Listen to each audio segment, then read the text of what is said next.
Olhar para o céu à noite sempre encantou o ser humano. Faltava explicar o que causava tanto espanto.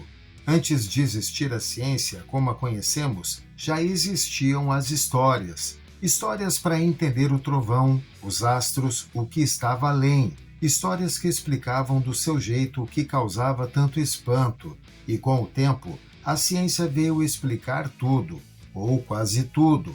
De qualquer forma, o conflito de ver, entender e explicar sempre fez parte da vida humana. A ficção científica passou a ser em nosso tempo uma forma de usar a ciência e tecnologia, não para explicar o que causa tanto espanto, mas para trazer questões morais, éticas e existenciais para o futuro da sociedade. E esse é o nosso assunto de hoje, a incrível trajetória da ficção científica ao lado da ciência, desde os mitos antigos até os robôs de hoje. E se você gosta desse tipo de conteúdo, ficção científica, então já dê um like aqui no nosso vídeo para dar uma arrancada bacana aqui no vídeo. E se você também não é inscrito, já se inscreva e ative as notificações para não perder nenhum conteúdo. E você também pode ser membro do canal. Sim, você pode ser membro, basta clicar no botão Seja Membro ao lado do botão de inscrever-se para conhecer todas as vantagens aqui do canal Leitura Pop. Leitura Pop começa a sua viagem na ficção científica. Desde os tempos das cavernas, que o ser humano olha para o céu e fica espantado, principalmente o céu à noite, e ficava ali buscando sentido nas coisas. Foi ali que nasceram os primeiros mitos, as primeiras lendas, as primeiras histórias que foram, na verdade, o embrião da ficção científica. Filósofos da antiguidade, como Anaximandro, Pitágoras e Aristóteles, tentaram entender o cosmos. E mesmo entre erros e acertos, estavam lançando as bases da curiosidade científica. No século II, Luciano de Samosata escreve História Verdadeira, uma sátira com viagem à Lua e guerra entre povos celestes. Talvez o primeiro vislumbre do que chamaríamos hoje de ficção científica. Durante a Renascença, obras como A Nova Atlântida de Francis Bacon ou A Cidade do Sol de Tommaso Campanella imaginavam sociedades movidas pela razão e pela ciência. E veio a Revolução Científica. Galileu, Newton, Kepler, enquanto a ciência consolidava seus métodos, a literatura seguia junto especulando e criando mundos. No século XIX, Mary Shelley nos presenteia com Frankenstein, o Novo Prometeu, uma obra à frente de seu tempo, mesclando ciência, ética e horror. Júlio Verne e H. G. Wells imaginaram tecnologias e futuros possíveis que hoje parecem mais próximos do que nunca. Eu tenho aqui no canal um vídeo em que eu falo sobre as obras que antecederam a ficção científica e ficaram conhecidas como protoficção científica. Eu vou deixar aqui na descrição o link para esse vídeo para você assistir depois. O século XX marca o nascimento oficial do gênero com as revistas Pulp Fiction. Eram publicações baratas, impressas em papel de baixa qualidade, chamadas de polpa ou pulp, que ganharam popularidade do início do século XX até meados dos anos 1950, vendendo histórias de gênero como ficção científica, terror, faroeste e mistério. A popularidade de histórias que envolvessem ciência e ficção eram chamadas de romances científicos, gênero que utilizava elementos científicos e tecnológicos, explorando suas consequências em narrativas de aventura, mistério e até terror.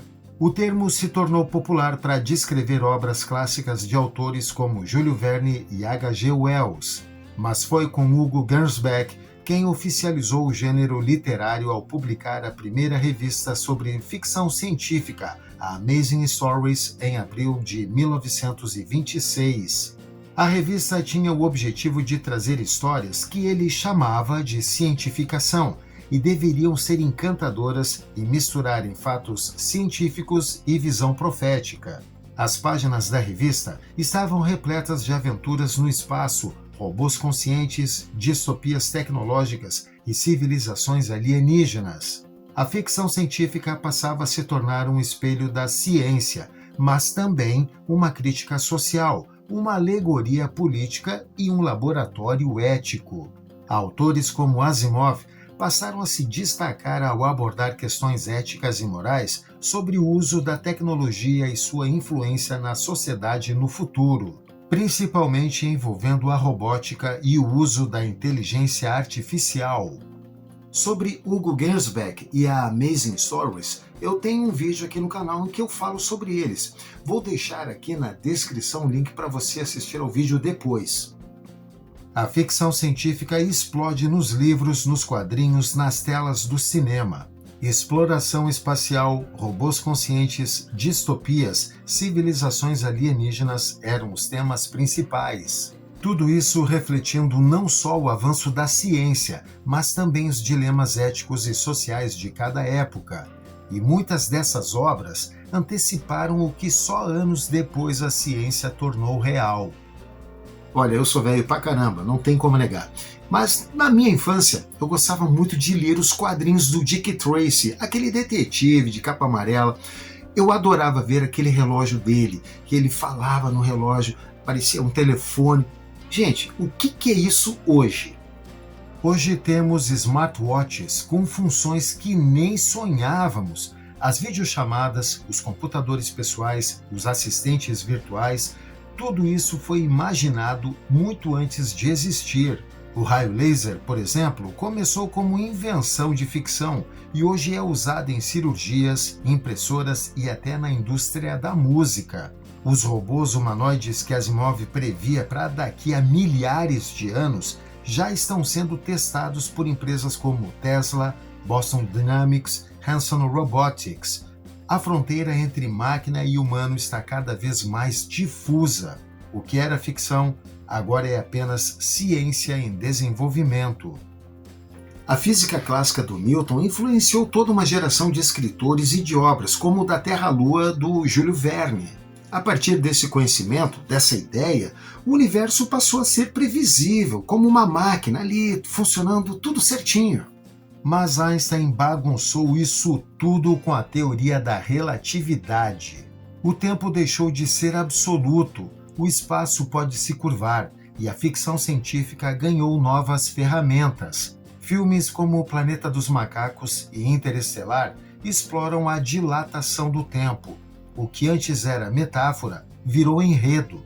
Hoje falamos de buracos de minhoca, realidades paralelas, sófons e computação subatômica como em O Problema dos Três Corpos, a obra de ficção científica de Cixin Liu que virou uma série na Netflix. A ficção científica continua assim, sendo uma poderosa forma de reflexão. Ela antecipa, alerta, provoca, mas acima de tudo, ela nos encanta com suas histórias. Pelo menos eu, e mais muitas pessoas também, né? A ficção científica é um espelho dos nossos tempos e também um farol daquilo que podemos ser. E você, como vê a tecnologia dos nossos tempos e o uso dela na sociedade? Como você vê, como você interpreta a tecnologia cada vez avançando mais rápido? Deixa aqui nos comentários a sua opinião. E se você quer saber mais sobre ficção científica, nós temos vários vídeos aqui no canal. Vou deixar na descrição, como uma recomendação, uma indicação, os links para esses vídeos e você assistir depois. Também vou deixar na descrição umas dicas de livros de ficção científica que são disponíveis para você adquirir lá na Amazon. E se você gostou desse vídeo, já deixa o seu like, seu joinha. Se não é inscrito, já se inscreva e ative as notificações para não perder nenhum conteúdo. Você também pode ser membro do canal Leitura Pop. Basta clicar no botão Seja Membro ao lado do botão de inscrever-se para conhecer todas as vantagens de ser membro aqui do canal. Leitura Pop volta no próximo vídeo.